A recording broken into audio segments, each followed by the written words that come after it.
اعوذ باللہ من الشیطان الرجیم بسم اللہ الرحمن الرحیم وما ملکت ایمانکم صدق اللہ العظیم۔ اس میں غلام اور باندیوں کے ساتھ اچھا برتاؤ کرنے کا حکم دیا گیا۔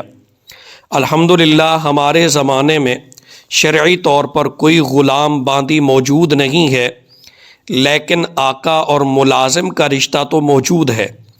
یعنی کوئی شخص کسی کو مزدور رکھ لیتا ہے یا اپنے گھر پر کام کے لیے ملازم رکھ لیتا ہے تو اس آیت کی روشنی میں اس کے ساتھ بھی حسن سلوک واجب ہے، کیونکہ غلام باندی جو انسان کی اپنی ملکیت میں ہوتے تھے، جب ان کے ساتھ حسن سلوک کا حکم دیا گیا ہے تو وہ نوکر جو انسان کی ملکیت میں نہیں ہیں ان کے ساتھ تو حسن سلوک کا اور زیادہ اہتمام کرنا ضروری ہوگا۔ اس لیے ہمارے گھروں میں یا ہمارے دفتروں میں جو ملازم ہمارے ماتحت کام کرتے ہیں، ہم ان کے ساتھ بہتر سے بہتر سلوک کریں، ان کی تذلیل نہ کریں، اپنے کسی بھی فعل اور قول سے انہیں تکلیف نہ پہنچائیں۔ اگر کوئی غلطی ہو بھی جائے تو مناسب انداز سے سمجھا دیں۔ سیدنا عبداللہ بن عمر رضی اللہ عنہ بیان کرتے ہیں کہ ایک آدمی رسول اللہ صلی اللہ علیہ وسلم کے پاس آیا، کہنے لگا کہ اے اللہ کے رسول، کم نعفو عن الخادم، میں خادم کو کتنی بار معاف کروں؟ آپ صلی اللہ علیہ وسلم خاموش رہے۔ اس آدمی نے یہ بات پھر دہرائی۔ آپ صلی اللہ علیہ وسلم خاموش رہے۔ جب اس نے تیسری مرتبہ کہا تو آپ صلی اللہ علیہ وسلم نے فرمایا، اعفو عنہ فی کل یوم 70 مرتن، روزانہ 70 مرتبہ اس کو معاف کر۔ سنن ابی داؤد حدیث نمبر 5164۔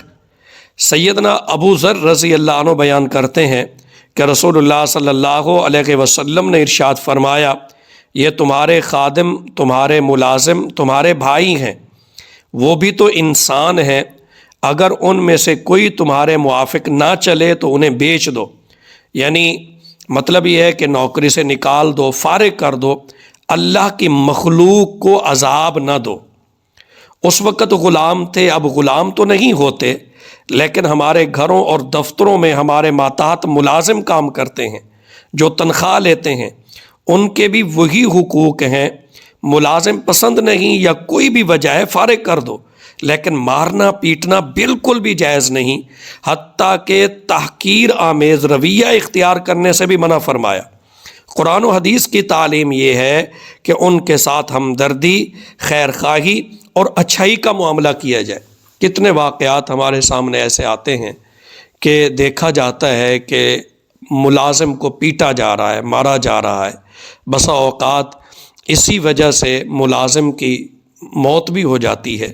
یاد رکھیے، آج آپ کسی پر ظلم کر لیں گے، اپنے ماتحت لوگوں کے حقوق دبا لیں گے، لیکن قیامت والے دن بھی ایک عدالت لگنے والی ہے، وہاں سے آپ نہیں چھوٹ سکیں گے۔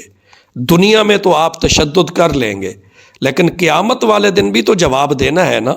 کوشش کیجئے، جیسا کہ ہم نے پچھلے درس میں بھی پڑھا، رسول اللہ صلی اللہ علیہ وسلم نے فرمایا، جو خود کھاؤ ان کو وہی کھلاؤ، جیسا خود پہنو ان کو بھی وہی پہناؤ۔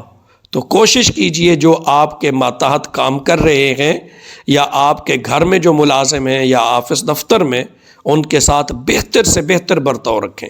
اللہ تعالی ہمیں سمجھنے کی اور عمل کرنے کی توفیق عطا فرمائے۔ آمین ثم آمین۔